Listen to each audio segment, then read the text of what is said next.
Era 1975.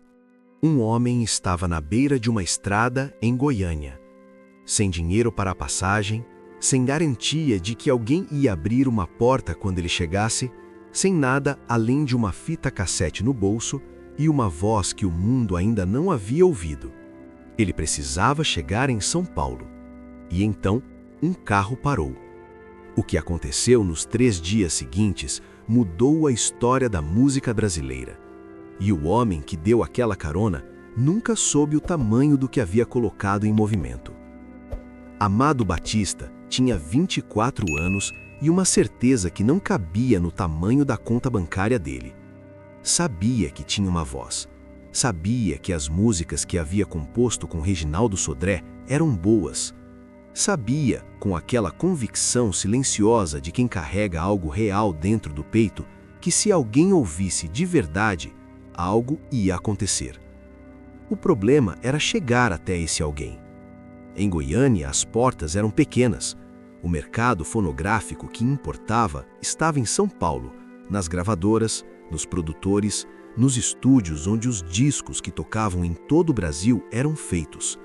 E São Paulo ficava a 900 quilômetros. Amado não tinha dinheiro para a passagem de ônibus. Não era a pobreza de faz de conta. Era a pobreza real de quem está construindo algo do zero, que tinha loja de discos, que tinha as contas para pagar, que tinha a família para sustentar e que no final do mês não sobrava o suficiente para uma passagem de ida e volta para a capital paulista. Mas havia uma fita cassete, uma gravação simples, feita num estúdio pequeno de Goiânia com qualidade técnica modesta, mas com uma voz que, quando a fita tocava, fazia as pessoas pararem o que estavam fazendo e prestarem atenção. Amado colocou a fita no bolso e foi para a beira da estrada. Ari Gonçalves era cantor. Não um cantor famoso, mas um cantor com mais estrada do que Amado naquele momento. Alguém que conhecia o caminho, que tinha contatos, que havia feito aquela viagem para São Paulo mais de uma vez e que sabia o que esperava quem chegasse lá tentando emplacar numa gravadora. Os dois se conheciam do meio musical de Goiânia, aquele universo pequeno onde todo mundo que faz música acaba esbarrando em todo mundo que faz música. Ari ia para São Paulo e parou o carro. Amado entrou. Não há registro de uma conversa épica naquela viagem. Não há citação de um discurso motivacional, de uma promessa de que ia dar certo, de um momento cinematográfico com trilha sonora e iluminação dramática. Havia 2 homens numa estrada. Horas de viagem.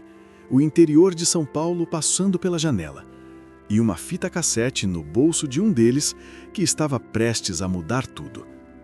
Mas antes de mudar tudo, ia passar por uma porta fechada. E o que você acha que um homem sente quando aposta tudo numa viagem que pode não dar em nada? Deixa nos comentários. E se esse vídeo está te prendendo, deixa o seu like. Isso ajuda muito a gente a continuar trazendo histórias como essa. São Paulo, 1975. A gravadora Chororó era pequena. Trabalhava com o mercado popular, com artistas regionais, com o tipo de música que as rádios do interior tocavam e que as gravadoras grandes ignoravam. Era exatamente o lugar certo para Amado Batista. Ele entrou, pediu para ser ouvido e tocou a fita. O dono ouviu e não acreditou. Não foi uma rejeição brutal. Não houve grito, não houve humilhação pública, não houve aquela cena de filme em que o porteiro expulsa o artista pela porta dos fundos. Foi pior do que isso. Foi aquela indiferença educada de quem está fazendo um favor ao ouvir e que já sabe a resposta antes de terminar a música. Amado não tinha o perfil, não tinha o visual, não tinha o histórico. Era um desconhecido de Goiânia com uma fita cassete gravada num estúdio pequeno e uma voz que o dono da gravadora não estava conseguindo enxergar como produto. A resposta foi não. Ou quase não. Porque havia uma pessoa naquela gravadora que ouviu diferente. Isis era filha do dono da gravadora Chororó. Uma jovem que trabalhava com o pai, que circulava pelos corredores daquele espaço pequeno onde as decisões sobre quem gravava e quem não gravava eram tomadas numa sala simples, com um toca-fitas e pouca cerimônia. Ela ouviu a fita de Amado e sentiu. Não é possível saber exatamente o que passou pela cabeça dela naquele momento. Não há entrevista, não há depoimento, não há registro do que ela pensou enquanto a voz de Amado Batista saía daquela fita cassete numa tarde qualquer em São Paulo. O que há é o resultado. Isis foi até o pai. Disse que aquela voz tinha algo, que aquela música tinha algo, que seria um erro deixar aquele homem sair pela porta sem um contrato. O pai ouviu a filha. E o não virou sim. Amado Batista assinou com a Chororó, gravou Desisto, a música que em 1976 venderia mais de 100.000 cópias e colocaria o nome dele em todas as rádios do Brasil. E Isis voltou para os corredores daquela gravadora pequena. Continuou trabalhando, continuou sendo a filha do dono, continuou sendo a pessoa que nenhuma manchete jamais mencionaria. Mas sem ela, sem aquela tarde, sem aquela fita, sem aquela jovem que foi até o pai e disse que havia algo ali, talvez o Brasil nunca tivesse descoberto a voz de Amado Batista. Isso é o que os bastidores fazem. Eles escondem as pessoas que mudaram tudo. Amado voltou para Goiânia com um contrato. Não de avião particular, não de carro próprio, provavelmente da mesma forma que havia chegado, com a generosidade de quem estava indo na mesma direção. Mas voltou diferente, porque na mala de volta havia algo que não havia na mala de ida. Não era dinheiro, não era fama. Essa ainda ia demorar mais um ano para chegar. Era uma certeza. A certeza de quem bateu numa porta, ouviu quase não, encontrou a pessoa certa no momento certo e saiu com o que havia ido buscar. Em 1976, Desisto explodiu. As rádios tocaram, os discos venderam, o nome Amado Batista chegou em todos os lugares onde a voz dele nunca havia estado. Ari Gonçalves, o homem que parou o carro naquela beira de estrada em Goiânia, continuou a própria carreira. Não há registro de que ele soubesse em tempo real o tamanho do que havia colocado em movimento naquela manhã.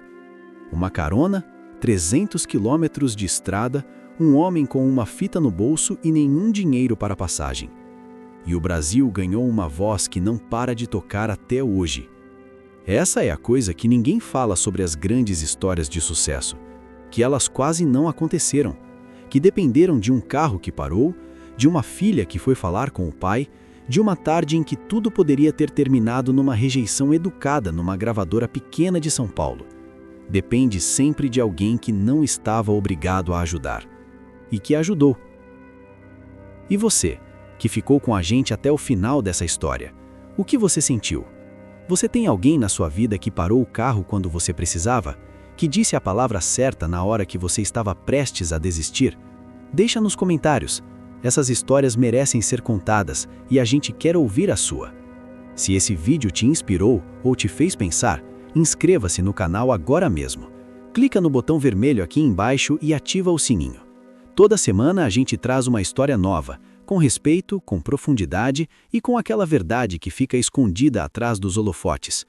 E o próximo vídeo que a gente preparou para você começa numa noite de jogo, uma mesa, cartas e um homem que havia construído uma fortuna que estava prestes a colocar em risco de um jeito que ninguém ao redor conseguia acreditar.